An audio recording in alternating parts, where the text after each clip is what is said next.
মিথ্যাবাদী, প্রতারক। 2 নম্বর, বানানো হবে সত্যবাদী। আপনারা রাস্তাঘাটে বের হইলে দেখেন না, এলাকার টাটকা দুর্নীতিবাদ সুদখোর ব্যানার ফেস্টুনে লিখেছে গরিবের বন্ধু। কথা কি বোঝা যায়? এটা শেষ জামানার দৃশ্য। কোন জামানার দৃশ্য? সম্মানিত মুসল্লিবৃন্দ, সর্বশেষ জুমায় কিয়ামতের যে আলামতগুলো রয়েছে সেগুলো নিয়ে আমরা আলোচনা শুরু করেছিলাম। আজকে উক্ত বিষয়ের দ্বিতীয় পর্বের আলোচনা আমরা শুরু করব ইনশাআল্লাহ। কিয়ামত অবশ্যম্ভাবী একটি মহাসত্য। কিয়ামতের আগে যে নিদর্শনগুলো প্রকাশিত হবে, ওই নিদর্শনগুলো 2 ভাগে বিভক্ত, যেটা আমরা গত জুমায় বলেছিলাম। আলামাতুস সুগরা, ছোট আলামত, ও আলামাতুল কুবরা, এবং বড় আলামত। কিয়ামতের যে ছোট ছোট আলামত রয়েছে, সেখান থেকে গত জুমায় আমরা 12টি পয়েন্টের উপরে আলোকপাত করেছিলাম। আজকে তার পরবর্তী অংশ থেকে আমরা আলোচনা শুরু করব ইনশাআল্লাহ। কিয়ামতের যে ছোট ছোট আলামত রয়েছে, তার মধ্যে অন্যতম একটি আলামত হলো, যেটা 13 নম্বর এই পয়েন্টে আমরা আলোচনা করছি। কিয়ামতের আগে স্বৈরতন্ত্রের জামানা আসবে, যখন পৃথিবীর বিভিন্ন জায়গায় স্বৈর শাসনের নমুনা দেখা যাবে। স্বৈর শাসন কি? স্বৈর শাসন হচ্ছে নিজের মতের বিরুদ্ধে,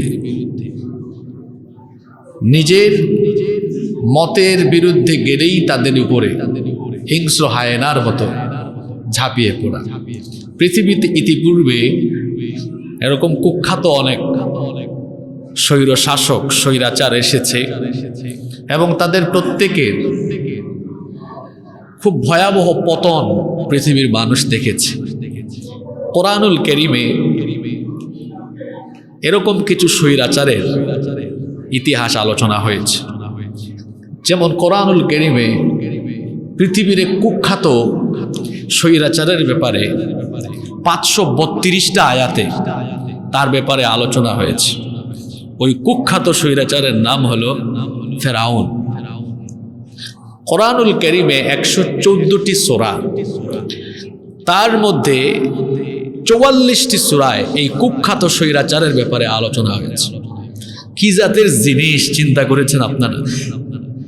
114টা সূরার মধ্যে তার আলোচনা আছে কয়টা সূরায়? আপনারা কি ঘুমিয়ে গেছেন নাকি?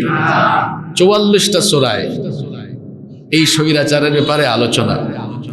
কোরআনে 6000-এর উপরে আয়াত শুধু এই কুখ্যাত স্বৈরাচার নিয়ে আলোচনা আছে 532টা আয়াতে। কতটা আয়াতে? আল্লাহর হাবিব বলেছেন, কিয়ামতের আগে স্বৈরতন্ত্রের যুগ আসবে, স্বৈরতন্ত্রের যুগ আসবে, স্বৈরতন্ত্রের জামানা আসবে, যখন স্বৈর শাসকদের স্বৈর শাসনের নমুনা মানুষ দেখবে। নবী করিম সাল্লাল্লাহু আলাইহি ওয়াসাল্লাম বলেছেন, বাইহাকির ভেতরে এই হাদিস বর্ণিত হয়েছে, নবী করিম সাল্লাল্লাহু আলাইহি ওয়াসাল্লামের প্রিয় সাহাবী মুআয ইবনে জাবাল রাদিয়াল্লাহু আনহু, তিনি এই হাদিসের বর্ণনাকারী সাহাবী। তিনি বলেছেন, রাসূল করিম সাল্লাল্লাহু আলাইহি ওয়াসাল্লাম বলেছেন, ইন্না হাদাল আমরা বাদাআ নবুওয়াতাও ওয়া রাহমা, নিশ্চয়ই আল্লাহ তাআলা ইসলামের সূচনা করেছেন নবুয়ত এবং রহমত দিয়ে। সুম্মা ইয়াকুনু খিলাফাতাও ওয়া রাহমা, নবুয়তের যুগের পরে আসবে খেলাফতের যুগ, ওই খেলাফতের যুগটাও হবে রহমতের যুগ। সুম্মা মুলকান আদুদা, খেলাফতের যুগ অবসান হওয়ার পরে আসবে রাজতন্ত্রের জামানা। দেখেন, এই কথাগুলো নবীজি বলেছেন 1500 বছর আগে। কথাগুলো কিভাবে মিলে গেল?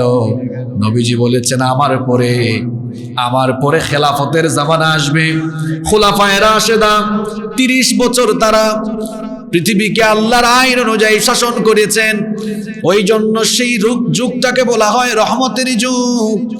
সেজন্য নবীজিও বলেছেন, বিভিন্ন মসজিদে জুমার খুতবায় এই কথাটা শোনা যায়, খায়রুল কুরুনি করনেন, সর্বশ্রেষ্ঠ যুগ হলো আমার যুগ, সুম্মাল্লাযীনা ইয়ালুনাহুম, এরপরে আমার সাহাবীদের যুগ, ওইটাও হলো শ্রেষ্ঠ যুগ।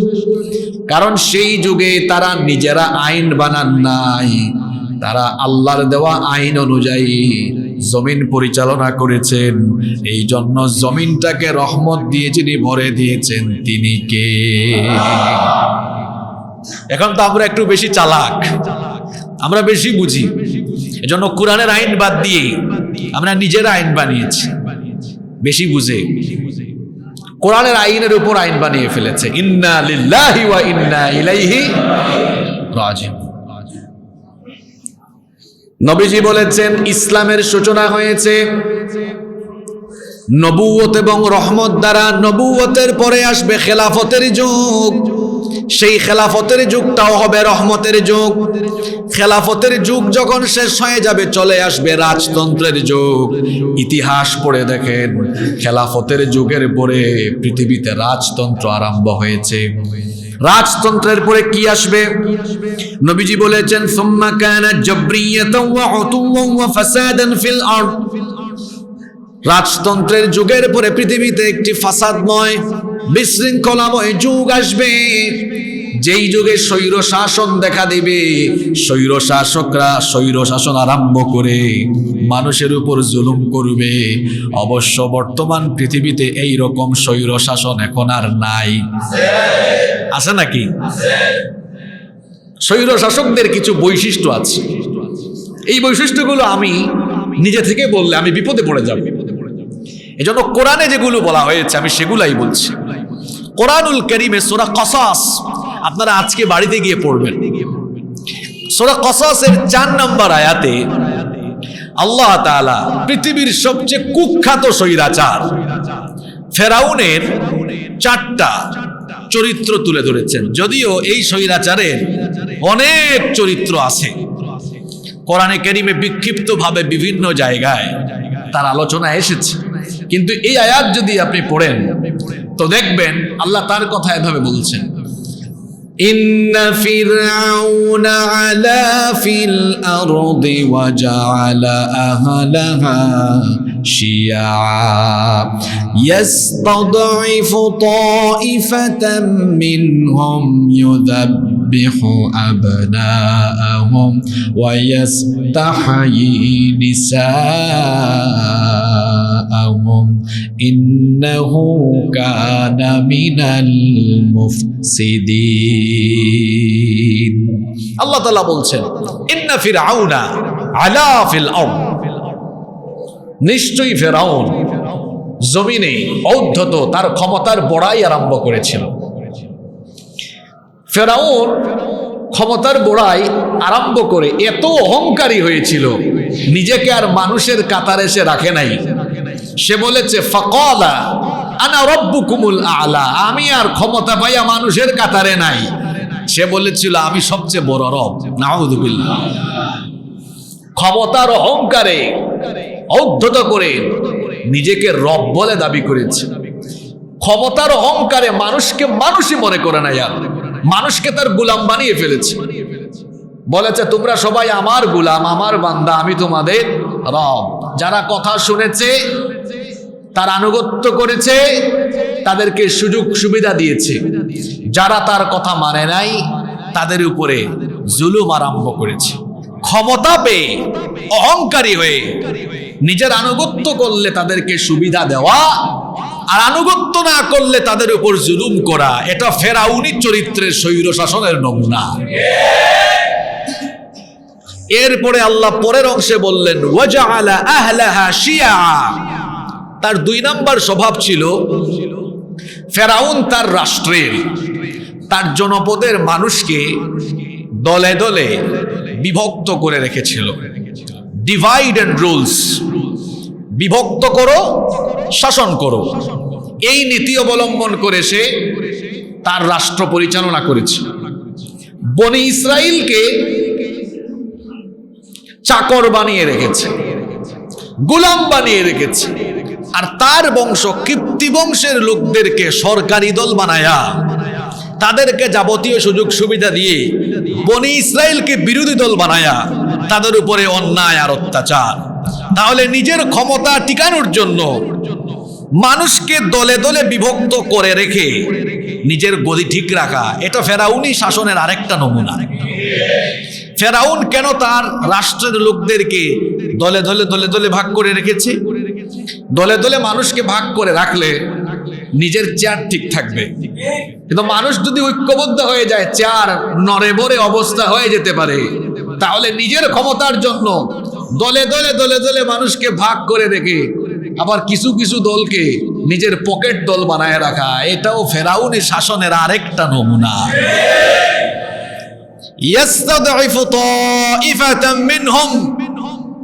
আল্লাহ ফেরাউনের 3 নাম্বার কথা বলছেন। আপনি কি আমার কথা রাগ করছেন?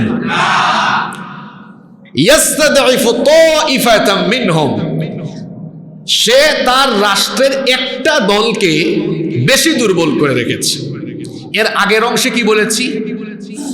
বহু দলে বিভক্ত করে রেখেছে। আর 3 নাম্বার পয়েন্টে কি বলছি? এই বহু দল থেকে একটা দলকে আবার বেশি দুর্বল করে রেখেছে। সেই দল হলো ইমানদারদের দল, বানু ইসরাইল। বানু ইসরাইল, কারণ এর আগে মিশর শাসন করেছে বনি ইসরাইলরা। বনি ইসরাইলের মধ্যে সর্বপ্রথম মিশরের ক্ষমতায় বসেছিলেন ইউসুফ আলাইহিস সালাম। কয়েক শতাব্দী শাসন হয়েছে। ইউসুফ আলাইহিস সালাম দুনিয়া থেকে চলে যাওয়ার পর বনি ইসরাইলের লোকদের অবাধ্যতা নাফরমানির কারণে আল্লাহ তাদেরকে নেতৃত্ব থেকে সরাইয়া দিলেন। ফেরাউনরা আসলো। ফেরাউনরা এসে মানুষকে দলে দলে ভাগ করেছে ঠিক, বনি ইসরাইলকে বেশি দুর্বল রেখেছে। কারণ এদেরকে যদি দুর্বল না রাখে, ক্ষমতার জন্য এরাই হুমকি, এরা আবার আমাদেরকে হটিয়ে আবার গদিতে বসে যেতে পারে। তাহলে দলে দলে মানুষকে ভাগ করে রাখলেও যাদের জন্য বেশি হুমকি মনে হয়, যাদের কারণে ক্ষমতায় টিকে থাকা অসম্ভব হয়, তাদেরকে চলাফেরার স্বাধীনতা না দেওয়া, কথা বলতে স্বাধীনতা না দেওয়া, বাড়ি ঘরে থাকতে না দেওয়া, তাদেরকে স্বাধীনভাবে চলাচল করতে বাধা দেওয়া, এটা ফেরাউনি চরিত্রের স্বৈর শাসনের আরেকটা নমুনা। এর পরবর্তী পয়েন্টে আল্লাহ বলছেন, ইউযাব্বিহু আবনাআহুম ওয়া ইস্তাহয়ী নিসাআহুম। এত খারাপ ছিল, স্বপ্নে দেখেছিল বাইতুল মুকাদ্দাস থেকে একটা অগ্নিশিখা এসে মিশরের ঘরবাড়ি জ্বালিয়ে পুড়িয়ে ফেরাউনের বংশের সবার ঘরবাড়ি জ্বালায় দিচ্ছে, বনি ইসরাইলের কারো ঘরবাড়ি পুড়ছে না। এটা বুঝে নাই, স্বপ্ন ডেকে এনেছে সব স্বপ্ন বিশারদদেরকে, জিজ্ঞেস করলো এই স্বপ্নে দেখেছি, এটার ব্যাখ্যা কি? তারা বলল, অচিরেই বনি ইসরাইলের মধ্যে এক শিশু জন্মাবে, তার মাধ্যমে আপনার ফেরাউনি সাম্রাজ্য শেষ হয়ে যাবে। এটা শোনার পরে সে খুশি না বেজার? টেনশন বাড়ছে না কমছে? সৈন্যবাহিনীকে অর্ডার দিল, আমার ক্ষমতা যে করেই হোক টিকাতে হবে। এখন থেকে ফেরাউন, এখন থেকে বনি ইসরাইলের নারীদের ঘরে কোনো সন্তান জন্ম নিলে যাচাই করে দেখবা, ছেলে হলে ইউযাব্বিহু আবনাআহুম, সাথে সাথে জবাই করে ফেলবে। মেয়ে হলে আল্লাহ বলছেন ইস্তাহয়ী নিসাআহুম, জীবিত রাখবা, এটাকে দাসী বানানো যাবে। ছেলে হলে কি করবা? ফেরাউন হাজার হাজার শিশু হত্যা করেছে। এই শিশুগুলো অপরাধী না নিরপরাধী? নিজের ক্ষমতাকে টিকায় রাখার জন্য প্রয়োজনে নিরপরাধীকে অপরাধী বানিয়ে হত্যা করা, এটা হলো ফেরাউনের চরিত্রের আরেকটা স্বৈর শাসনের নমুনা। যারা থাকলে আমার ক্ষমতার জন্য হুমকি হবে, কলা কৌশল করে ব্রাশ ফায়ার, বিচারিক হত্যাকাণ্ড, আগ্রাসন, বিচারের নামে অবিচার করে দুনিয়া থেকে আউট করে দেওয়া, এটা স্বৈর শাসনের নমুনা। এই 4টা বৈশিষ্ট্য আলোচনা করে আল্লাহ ফেরাউনের একটা পরিচয় দিলেন, তার ডেফিনেশন দিলেন। কি? আল্লাহ বললেন, ইন্নাহু কানা মিনাল মুফসিদিন, নিশ্চয়ই সে ছিল সন্ত্রাসীদের একজন। ফাসাদ সৃষ্টিকারীদের একজন। এই চারটা কাজ ভালো মানুষের কাজ না সন্ত্রাসীর কাজ? ক্ষমতার জন্য মানুষকে দলে দলে ভাগ করে রাখা, ক্ষমতার জন্য অহংকার করে মানুষকে মানুষ মনে না করা, মানুষের উপর নির্বিচারে জুলুম করা, এরা মানুষ না, এরা হচ্ছে মানুষ রূপী জানোয়ার। কিয়ামতের আগে এইরকম স্বৈরাচারী শাসন ব্যবস্থা চলে আসবে, এই দৃশ্য দেখা যাবে। এটা কি আমি বলেছি? বড় হুজুর বলেছেন, মুহাম্মাদুর রাসূলুল্লাহ সাল্লাল্লাহু। এখন অবশ্য এই ধরনের স্বৈরাচারী দৃশ্য পৃথিবীতে খুব একটা দেখা যায় না, তাই না? দেখা যায়। এরপরে আসেন পরবর্তী পয়েন্ট, 14 নাম্বার। কিয়ামতের আগে এমন এক জামানা আসবে, ভালো মানুষ সত্যবাদী তাকে কাভার করা হবে মিথ্যাবাদী। মিথ্যাবাদী প্রতারক 2 নম্বর বানানো হবে সত্যবাদী। আপনারা রাস্তাঘাটে বের হইলে দেখেন না, এলাকার টাটকা দুর্নীতিবাদ সুদখোর ব্যানার ফেস্টুনে লিখেছে গরিবের বন্ধু। কথা কি বোঝা যায়? এটা শেষ জামানার দৃশ্য। কোন জামানার দৃশ্য? টাটকা সুদখোর বদমাইশ লিখে দিয়েছে আমানতদার। এরকম দৃশ্য মনে আপনারা দেখেন না? নাকি চোখ বন্ধ করে জিকির করে করে হাঁটেন আপনারা? ইবনে মাজার হাদিস, এই হাদিসের বর্ণনাকারী সাহাবী হচ্ছেন সাইয়্যিদুল মুহাদ্দিসিন আবু হুরায়রা রাদিয়াল্লাহু আনহু। তিনি বলছেন, রাসূল করিম সাল্লাল্লাহু আলাইহি ওয়াসাল্লাম বলেছেন, সায়াতি আলান নাসি সানাওয়াতুন খাদ্দাআত। অচিরেই এবং সততা, কপটতা, প্রতারণাপূর্ণ যুগ আসবে, সমাজটা প্রতারণায় ভরে যাবে। ইউসাদ্দাকু ফিহাল কাযিবু ওয়া ইউকাযযাবু ফিহাস সাদিক। সেই সমাজে সত্যবাদীকে মিথ্যাবাদী বানানো হবে, মিথ্যাবাদীকে সত্যবাদী বানিয়ে দেওয়া হবে। আপনাদের কথা কি বলতাম? সর্বশেষ জুমায় প্রথম পর্বে বলেছিলাম না, শেষ জামানার কিছু আলেম বের হবে, এরাও ফাসিকদের প্রশংসা করবে। মনে আছে আপনাদের? দেখতে চান আপনারা এই নমুনা? এলাকার টাটকা সুদখোর, ঘুষখোর, চাঁদাবাজ, টেন্ডারবাজ, দুর্নীতিবাজ, ইসলাম বিরোধী, আলেম উলামা বিরোধী, পকেট থেকে বের করে একটা চেক, 2-3টা টাকার বান্ডিল মাদ্রাসা আর এতিমখানায় রেখে দিলেই দেখবেন মুহতামিম সাহেব তাকে কেমন প্রশংসা কইরা মানুষের সামনে শেষ করে দিচ্ছে। আপনারা কি রাগ করলেন নাকি আমার কথা? সত্য কথা তিতা হয়, কিন্তু এটাই সত্য। হালাল বুঝে না, হারামও বুঝে না, যেটা পাইলো ওইটাই ঢুকাই দিল। একজন আলেম ব্যক্তিত্ববান হবেন, এলাকার সবচেয়ে বড় ফাসিক, দুর্নীতিবাজ, আমি জানি সে দুর্নীতিবাজ, লুটেরা, তার দান সৎকার জন্য যাচ্ছে। অমুক ভাই তমুক ভাই দেন না মাদ্রাসায়, দেন না এতিমখানায়। এতিমখানা থাকবে, এটা আমাদের মাদ্রাসাগুলোর একটা ভালো বৈশিষ্ট্য যে আমাদের মাদ্রাসাগুলোতে এতিমখানা আছে। কোনো স্কুল কলেজে এতিমখানা নাই। এতিমখানা থাকায় এতিমরা সেখানে পড়াশোনা করা, সুন্দর একটি পরিবেশে থাকার সুযোগ হয়েছে। কিন্তু মাদ্রাসাগুলো পরিচালনার জন্য শুধুমাত্র অপরের হাতের দিকে তাকিয়ে থাকলে হবে না। মাদ্রাসার ছাত্রদের থেকে ফি নিয়ে তারপরে মাদ্রাসাগুলো পরিচালনা করা দরকার। তখন এই মাদ্রাসায় যে ছেলেগুলো পড়ে এরা ব্যক্তিত্ববান হয়ে বড় হবে।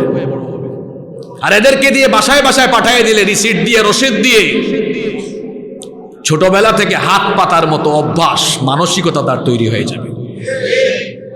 রাস্তায় রাস্তায় ছেলেদেরকে ঘুরাবেন না, রসিদ দিয়ে দিয়ে মানুষের বাসায় পাঠাবেন না। আমরা নিজেরাও তো মাদ্রাসায় আসছি পড়ে, আমাদের উস্তাদরা কোনোদিন এটা আমাদেরকে বলেন নাই। ওই বলেন নাই বলে এই মানসিকতাটা আমাদের নাই, কারণ আমাদের উস্তাদরা এটা আমাদেরকে শিখান নাই কখনো। হাত পাতার মতো মানসিকতা ছেড়ে দিতে হবে। ব্যক্তিত্ববান হতে হবে। ফাসিক ফুজ্জারদের টাকার কাছে নিজের ব্যক্তিত্বকে বিক্রি করে দেওয়া যাবে না।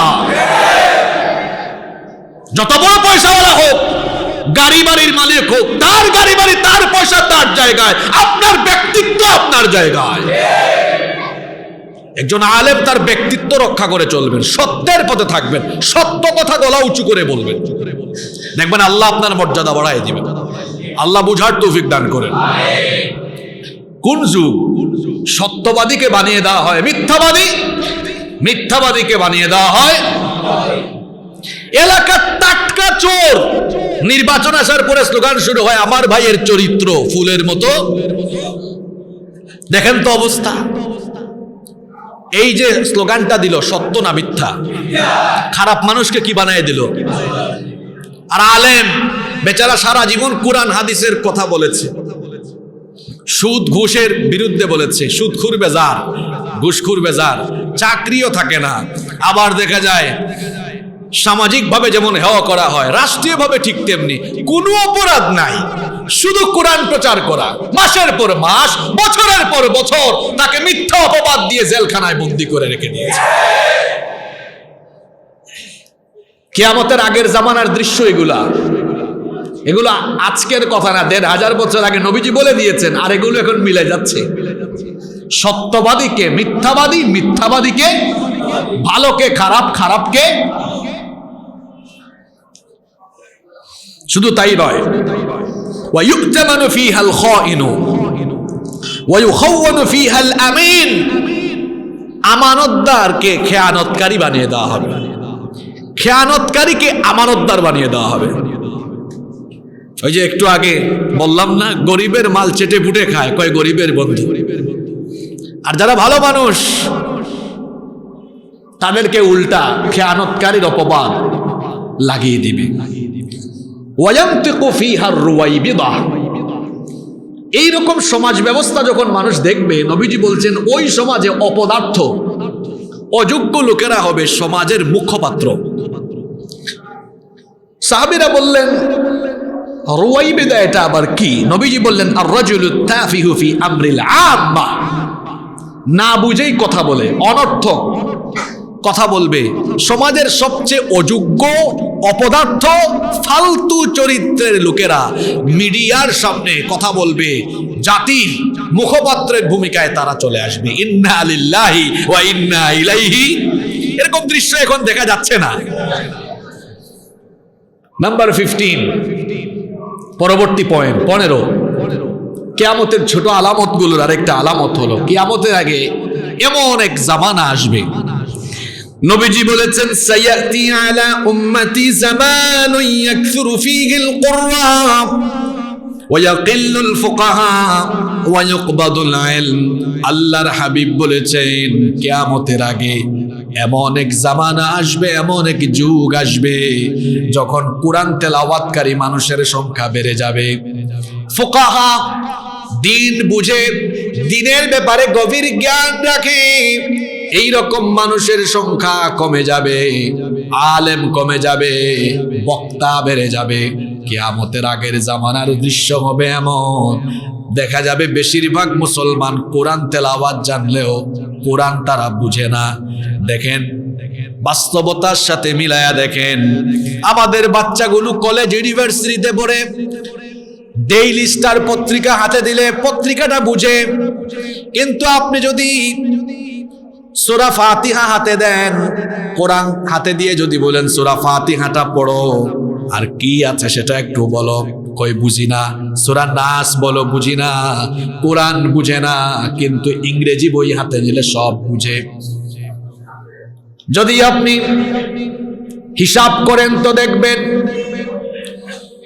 যত ভাগ মুসলমান আছে, বেশিরভাগ 1-2% হয়তো কোরআন পড়লে কোরআন বুঝে, বাকি 98% বা 99% মুসলমানই এখন কোরআন পড়লে কোরআন বুঝে না।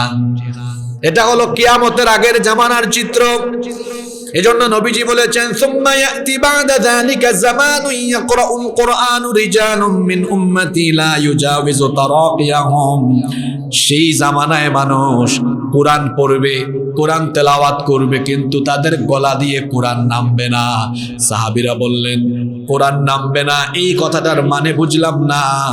নবীজি তখন বললেন, এরা কোরআন পড়বে, তিলাওয়াত করবে, কিন্তু কোরআনের কোনো আমল তাদের জীবনে থাকবে না। কোরআনে আছে এক জিনিস, তাদের জীবনে পাওয়া যায় ভিন্ন জিনিস।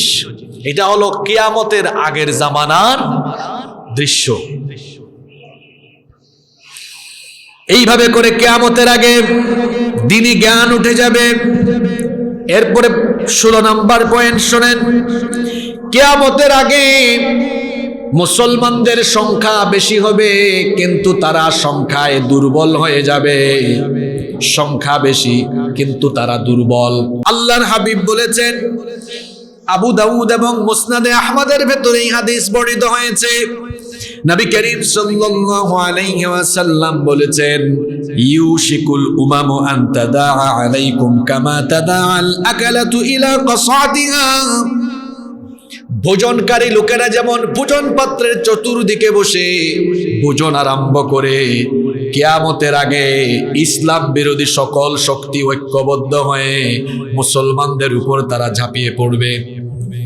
আরো সহজ করে যদি উদাহরণ দেই, আমরা যখন খাবার খেতে বসি, যখন আমরা হাত দিয়ে খাবার খাই, একটা প্লেটে যেমন 5 আঙ্গুল দিয়ে খাবারগুলোকে মানুষ সুন্দর করে খাবারগুলোকে মুখের ভেতর নিয়ে নেয় পাত্র শেষ করে, ঠিক তেমনি ভাবে নবীজি বলেছেন, ইসলাম বিরোধী সকল শক্তি ঐক্যবদ্ধ হয়ে মুসলমানদের উপরে ঝাঁপিয়ে পড়ে মুসলমানদেরকে গিলে ফেলার চেষ্টা করবে। এই কথা শুনে সাহাবায়ে কেরাম নবীজিকে জিজ্ঞেস করলেন, ওয়া মিন কিল্লাতিন নাহনু ইয়াউমাইদিন, ওগো আল্লাহর হাবিব, সেই জামানায় আমাদের সংখ্যা কি কম হবে নাকি? নবীজি বললেন, না, বাল আনতুম ইয়াউমাইদিন কাসীর ওয়ালাকিন্নাকুম গুসাউন কাগুসাইস সাইল। নবীজি বললেন, না, সেই জামানায় তোমাদের সংখ্যা হবে বেশি, কিন্তু তোমরা হবে এমন দুর্বল, বন্যায় ভেসে যাওয়া খড়কুটার মতো দুর্বল। এখানে যদি এখন বন্যা হয়ে যায়, দেখবেন যত ময়লা আছে ময়লাগুলো পানির স্রোতের সাথে ভেসে যাবে। নবীজি কি সুন্দর উদাহরণ দিলেন, তোমাদের সংখ্যা বেশি হলেও বন্যায় ভেসে যাওয়া খড়কুটার মতো তোমরা দুর্বল হয়ে যাবে। ওয়ালা ইয়ানজিআন্নাল্লাহু মিন সুদুরি আদুউকুম আল মাহাবা, তোমাদের শত্রুদের অন্তর থেকে আল্লাহ তোমাদের ভয় উঠায়া দিবেন। ওয়ালা ইয়াকযিফান্নাল্লাহু ফি কুলুবিকুমুল ওয়াহান, আর তোমাদের অন্তরে আল্লাহ ওয়াহান ঢুকায়া দিবেন। সাহাবীরা তখন বললেন, ওয়ামাল ওয়াহানু ইয়া রাসূলুল্লাহ, সবাই পড়েন সাল্লাল্লাহু আলাইহি ওয়াসাল্লাম। ওগো আল্লাহর রাসূল, ওয়াহান কি? নবীজি বললেন, ওয়াহান হচ্ছে হুব্বুদ দুনিয়া ওয়া কারাহিয়াতুল মাউত। ওয়াহান হলো দুনিয়ার প্রতি মোহ, দুনিয়ার প্রতি ভালোবাসা বেড়ে যাওয়া আর মৃত্যুকে ভুলে যাওয়া। এখন মুসলমানদের অবস্থা হয়েছে এমন, সংখ্যা এত বেশি, তারপরেও সারা দুনিয়ায় মুসলমান হয়েছে গোলামের জাত। সারা দুনিয়াতে মুসলমানরা অধপতিত, মুসলমানরা লাঞ্ছিত, বঞ্চিত, সংখ্যা বেশি তারপরেও।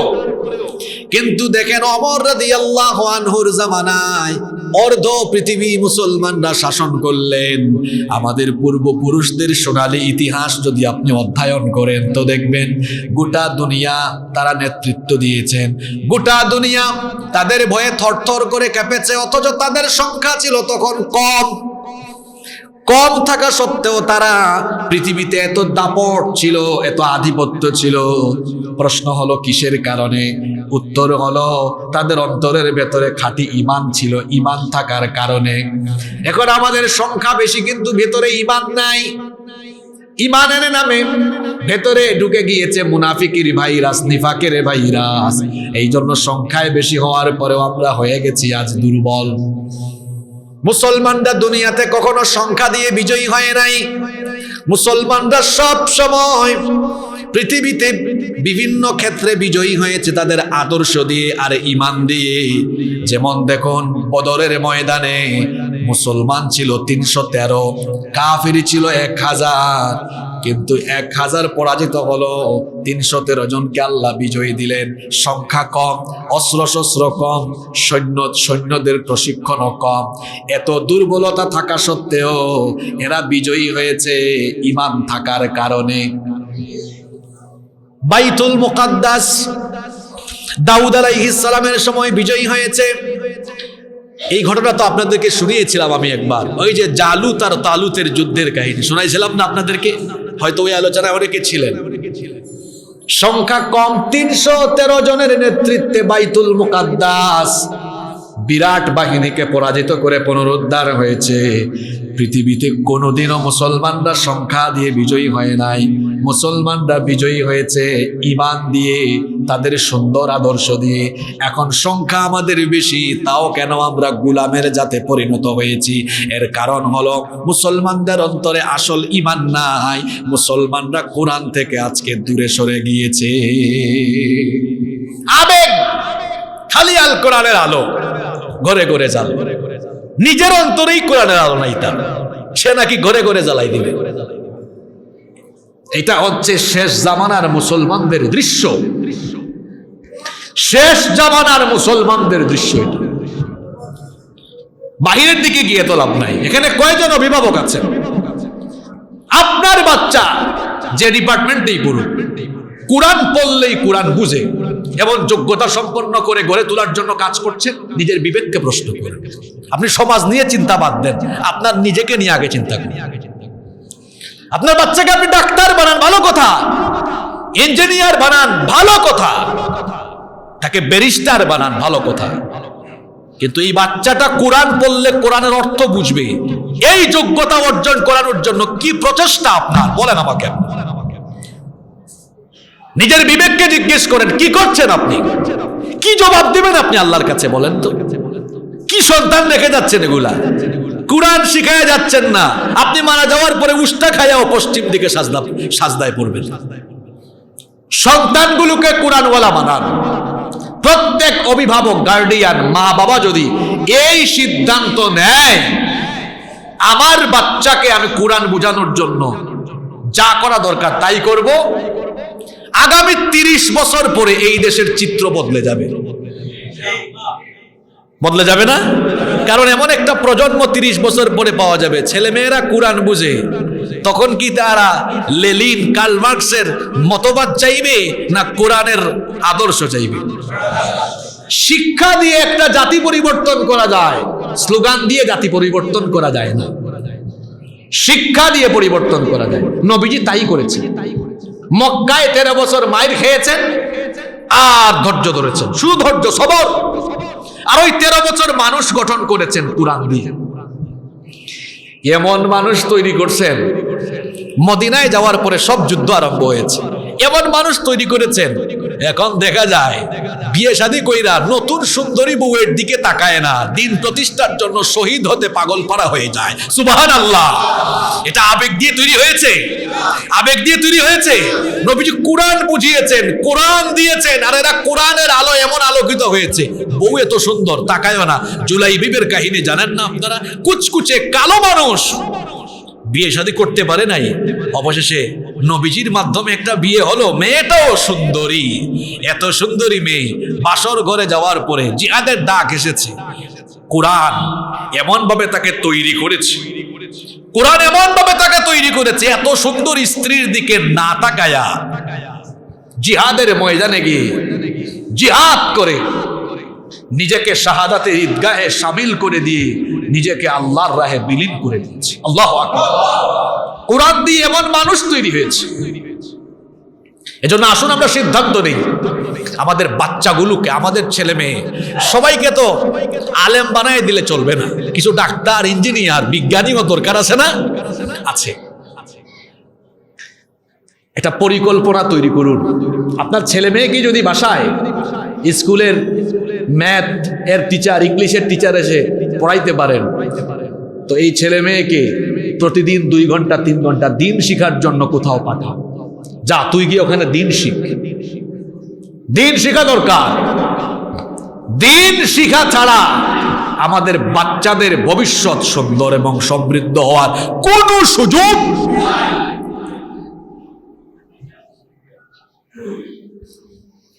হুব্বুদ দুনিয়া, দুনিয়ার প্রতি মোহ বেড়ে যাবে, মৃত্যুকে ভুলে যাবে, দিনের জন্য জীবন দেওয়া ভুলে যাবে মানুষ। এটা কিয়ামতের শেষ জামানার, কিয়ামতের আগের শেষ জামানার দৃশ্য। নাম্বার 17 নাম্বার, এটা তিরমিজি শরীফের হাদিস। আনাস বিন মালিক রাদিয়াল্লাহু আনহু এই হাদিসের বর্ণনাকারী সাহাবী, তিনি বলছেন নবীজি বলেছেন, ইয়াতি আলান নাসি জামানুন, খুব শীঘ্রই এমন এক জামানা, এমন এক যুগ আসবে, আস-সাবিরু ফীহিম আলা দীনিহি কাল কাবিদি আলাল জামর, দিনের উপরে টিকে থাকা এতটাই কঠিন হবে, কয়লার উপরে যেমন দাঁড়িয়ে থাকা কঠিন হয়, জ্বলন্ত কয়লাকে হাতে রাখা যেমন কঠিন ব্যাপার, আখিরি জামানায় ইমানের উপরে টিকে থাকাটাও হবে অত্যন্ত কঠিন এবং দুরূহ ব্যাপার। সেই সময়টা হবে এমন, ইউসবিহুর রাজুলু মুমিনান ওয়া ইউমসি কাফিরা, সকালবেলা একজন মানুষ ঘুম থেকে উঠবে ইমানদার অবস্থায়, কিন্তু সন্ধ্যাবেলা কাফির হয়ে যাবে। ওয়া ইউমসি মুমিনান ওয়া ইউসবিহু কাফিরান, রাতের বেলা সন্ধ্যাবেলায় মুমিন অবস্থায় ঘুমাবে, সকালে ঘুম থেকে উঠে কাফির হয়ে যাবে। এটা হলো শেষ জামানার দৃশ্য। ঈমান টিকায় রাখা সহজ হবে না, অনেক কঠিন হবে। দেখেন কয়েকটা উদাহরণ দেই। সকালবেলা একজন মানুষ ঘুম থেকে উঠলো, ঘুম থেকে উঠেই ঈমান হারানোর এই যুগে কত উপায় উপাদান, শুধু অন্যায় অবিচার জিনা বেবিচারই শুধু নয়, এখন তো নিজের চরিত্রকে ধ্বংস করার জন্য নিজের পাশে থাকা স্মার্টফোনই যথেষ্ট। আর কিছু লাগে? শেষ জামানা ঈমানের উপর টিকে থাকা বহু কঠিন হবে। আর ওই আখেরি জামানায় আমলের চেয়ে ঈমান টিকায় রাখাটা গুরুত্বপূর্ণ হবে। আমলের চেয়ে ঈমানের দাম থাকবে বেশি। আমরা ঈমান ঠিক থাকলে না আমলের দাম থাকবে। আমল আগে না ঈমান আগে? ঈমান আগে না আমল আগে? আগে আমল, ঈমান, এরপরে ঈমান নাই, তার কোনো আমলের দাম আল্লাহর কাছে। ঈমান টিকায় রাখা অত্যন্ত কঠিন এবং দুরূহ ব্যাপার। আজকে সময়ও শেষ হয়ে গিয়েছে, শীতকাল এখন, আমরা এই জন্য শেষ করছি। আগামী জুমায় যেহেতু আমাদের এই আলোচনা তাড়াহুড়ার কিছু নাই, এটা ধারাবাহিক চলবে, লম্বা আলোচনা হবে। ছোট আলামত একটা একটা করে বলে শেষ করে আমরা বড় আলামত গুলোও বলবো। এরপরে হাসর, মিজান, ফুলসিরাত সব নিয়ে আলোচনা হবে ইনশাআল্লাহ। আমরা শেষ জামানায় আছি, এ ব্যাপারে কোনো সন্দেহ আছে? এই জামানায় ঈমানের উপর থাকাটা অনেক কঠিন হবে। এজন্য সবসময় আল্লাহর কাছে এই দোয়াটা যেন আমরা করি, আল্লাহ আপনি আমাদেরকে ঈমানের উপরে দায়িম রাখেন, ঈমানের উপর অবিচল রাখেন। বলেন আমিন। ঈমানের উপর টিকে থাকার জন্য যে শক্তি দরকার, যে তৌফিক দরকার, এই শক্তি এবং তৌফিক আল্লাহ তাআলা আমাদেরকে দান করেন। আসসালামু আলাইকুম ওয়া রাহমাতুল্লাহি ওয়া বারাকাতুহু।